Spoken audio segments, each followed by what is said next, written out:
Y recibimos en este programa a Antonio Garamendi, que acaban de elegirlo presidente de la COE, de los empresarios españoles. Buenos días y enhorabuena. Muy buenos días, muchísimas gracias. ¿Qué tal la experiencia? Bueno, pues el poco tiempo. Estoy de estreno y bueno, pues básicamente lo exterior ha dominado la agenda, porque exactamente 15 horas después de ser nombrado presidente me monté un avión para irme a Cuba con todos los empresarios españoles, volví y según como he vuelto, pues hemos estado con todos los empresarios chinos, con el presidente chino, que se acaba de ir hoy. O sea, decir que realmente, bueno, con agenda exterior es la palabra. Aterrizando desde la agenda exterior, por cierto, se me ocurre, escuchándole como vio al presidente del gobierno, porque pasaron muchas horas juntos.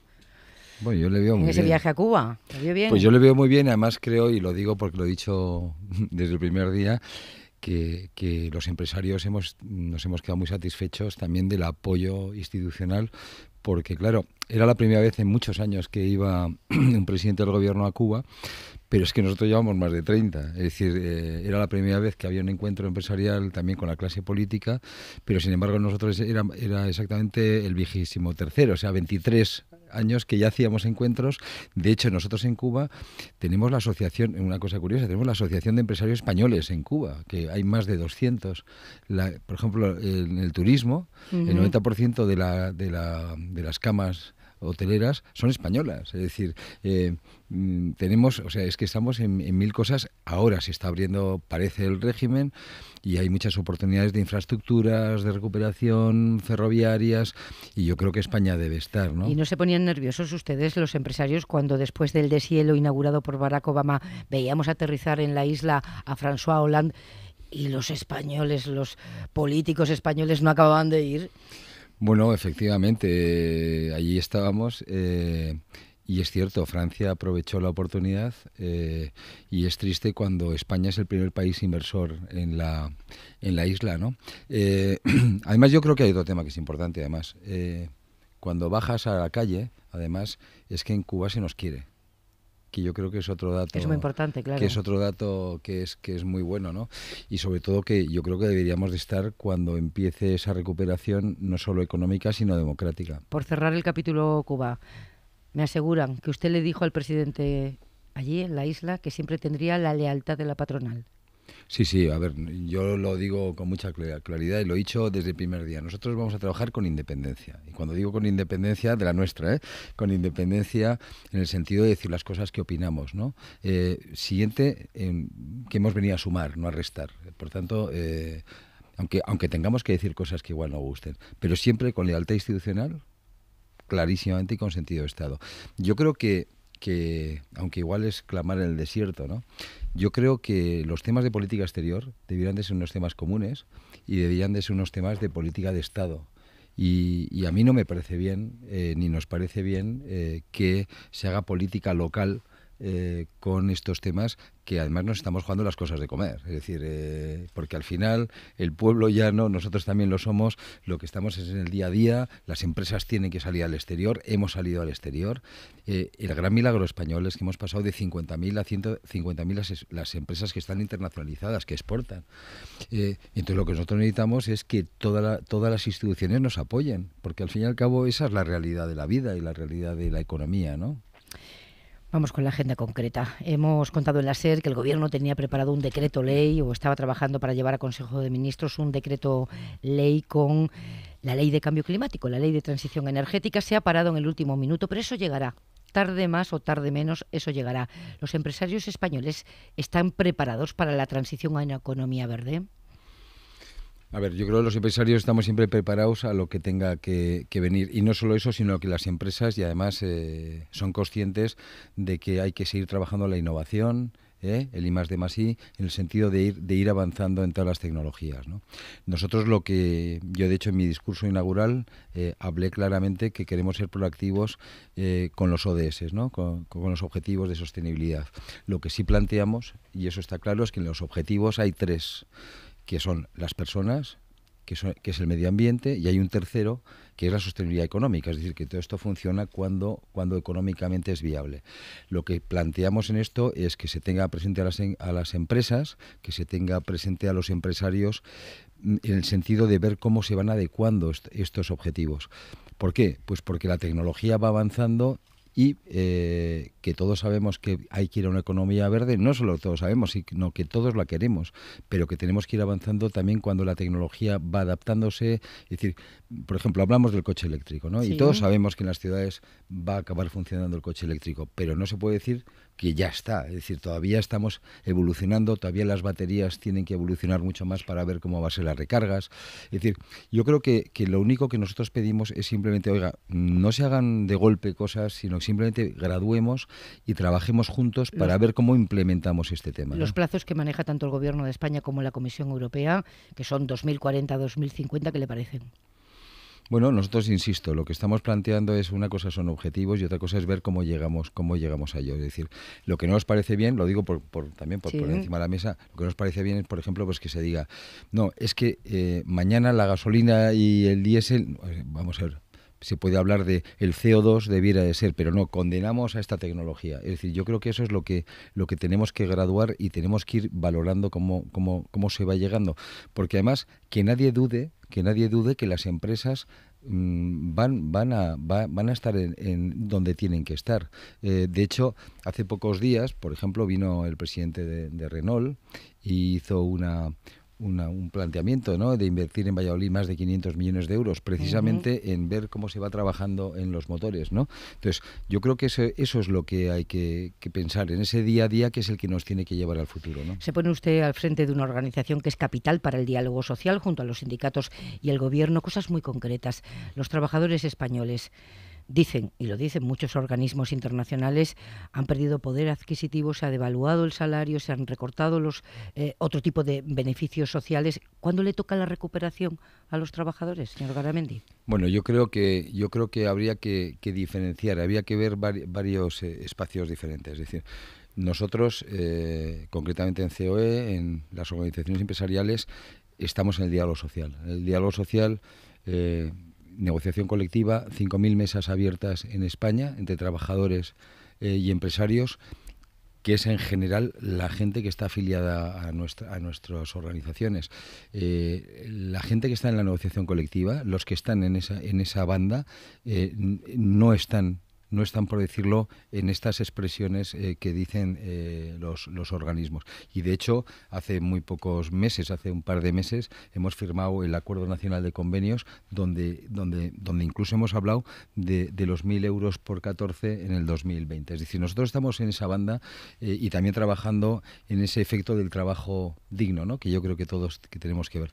Pero sí es cierto, y nosotros lo vemos también, y por eso estamos valorando y se está negociando y hablando sobre el artículo 42, sí es cierto que cierta gente ha utilizado ese artículo con externalizaciones de tal manera que ahí es donde se puede encontrar ese trabajo precario, en el cual nosotros no compartimos. Se puede encontrar mucho por la experiencia que nos hacen llevar los oyentes y por lo que cada uno tiene en su entorno, señor Garamendi. ¿Cuántos jóvenes, cuántos padres de familia están y madres de familia están con contratos que apenas permiten llegar a final de mes? No se lo inventan, ¿no? Sí.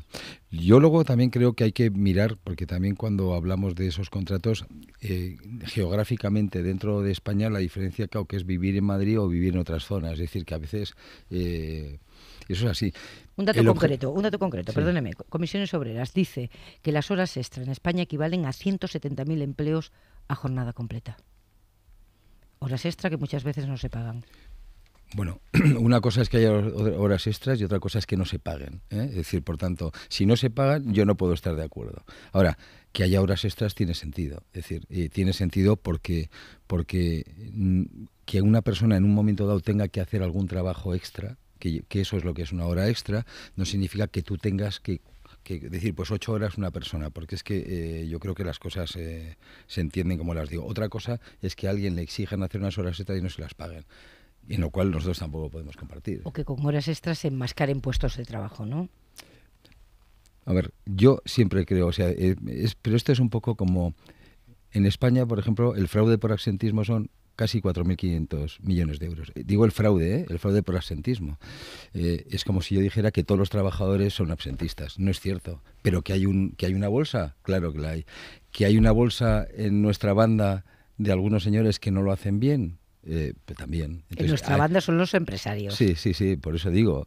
No, es que lo digo con toda claridad. Entonces, bueno, arreglemos lo uno y lo otro. Es decir, no, lo digo porque, claro, aquí buenos son la mayoría y malos hay algunos. Cuenta ABC Hoy que el Gobierno quiere que en la negociación colectiva, en los convenios, vuelva a introducirse la jubilación forzosa por edad, esa cláusula que levantó el Gobierno Rajoy en lo peor de la crisis. Están ustedes en el diálogo social, me imagino que eso está sobre la mesa, pero ¿eso va a servir para que se cree empleo de calidad para los jóvenes? Yo creo que sí. Yo creo que sí. Hay un dato curioso y es que hay gente que aprovecha la libertad para jubilarse y normalmente son puestos altos, de tal manera que o me echas y me pagas una indemnización muy alta o yo no me jubilo. Es decir, y eso lo que hace es frenar la entrada de gente más joven, ¿no? El acuerdo que tenemos con los sindicatos, que nos gustaría que se implemente, es que cuando una persona tenga, vamos a decirlo, completa la jubilación, es decir, no que se le pueda decir usted se va a la calle y todavía me queda un margen para pagar la jubilación, pero cuando tienes ese margen ya cubierto de la jubilación, la empresa pueda decidir ya que la jubilación. Insisto, ese es un abuso que se está haciendo, pero en general suele ser de puestos, vamos a decirlo, muy bien retribuidos. Normalmente es más de equipo directivo que de los trabajadores de a pie. Y nosotros pensamos que eso facilitaría muchísimo precisamente ese elemento que me comentaba de que la gente joven vaya accediendo a estos puestos, porque además yo creo que está muy preparada y se lo merece. Voy a abrir la conversación ya a mis compañeros de mesa, pero una última pregunta. ¿Cuántas mujeres habrá en su equipo directivo, señor Garamendi? Pues en COE hay 3.000 organizaciones empresariales. Entonces, aguas abajo, de abajo arriba, cada día hay más. Pero es verdad que yo tengo poca capacidad de elegir porque a mí me llega, porque esto es una confederación, ¿no?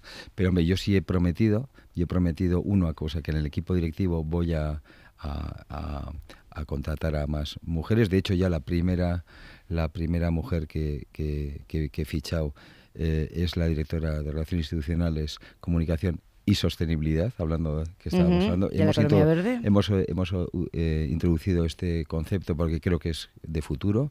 Va a haber alguna más, y lo que ya he planteado para la próxima asamblea, que será antes de junio, se me permita ampliar las vicepresidencias porque quiero incorporar mujeres. Y otro tema que voy a hacer es que al presidente los estatutos le permiten invitar a 5 empresarios muy reconocidos al comité, y yo desde luego voy a invitar a 5 mujeres.